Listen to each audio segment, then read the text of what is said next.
ஹே செல்லக்குட்டீஸ், நம்ம தீபாவளி கொண்டாட்டமா ரொம்ப ஜாலியா முடிஞ்சுதா?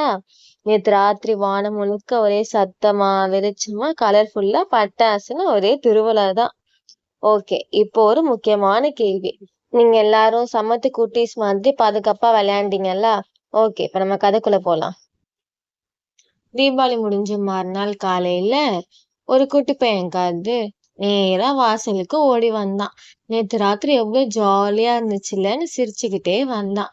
ஆனா தெரு முழுக்க ஒரே பட்டாசு வெடிச்ச பேப்பரு, ஸ்வீட் பாக்ஸ், பட்டாசு பாக்ஸ்ன்னு ஒரே குப்பையா இருந்துச்சு. கதிர் ரொம்ப சோகமாயிட்டான். ச்சே, எப்படிடா அந்த குப்பையில பால் வச்சு விளையாடுறதுன்னு.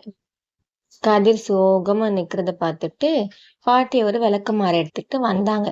அப்ப கதிர் பாட்டி கிட்ட சொன்னா, பாட்டி யாரோ குப்பைய போட்டுட்டாங்க, நம்ம தெரு அழுக்கா இருக்கு அப்படின்னு சொன்னான்.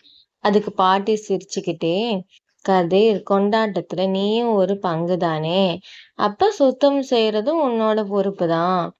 ஒளிய உருவாக்க உனக்கு பொறுப்பு இருந்தா குப்பையை நீக்கிறதுக்கும் பொறுப்பு இருக்கணும் அப்படின்னு சொன்னாங்க. Thank you to all.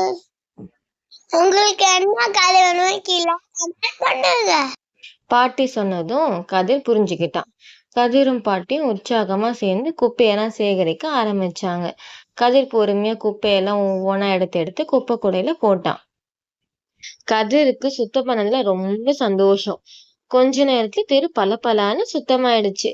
கதிர் இப்போ சுத்தமான தரையில தன்னோட பாலை வச்சு சிரிச்சுக்கிட்டே விளையாட ஆரம்பிச்சான். ஆமாம் குட்டீஸ், ஒரு சந்தோஷத்தை ஆரம்பிப்பது மட்டும் முக்கியம் இல்ல, அத சரியா முடிச்சு இடத்தையும் சுத்தமா வைப்பது நம்ம கடமை தான். Thank you to all. உங்களுக்கு என்ன கதை வேணும் கீழே கமெண்ட் பண்ணுங்க.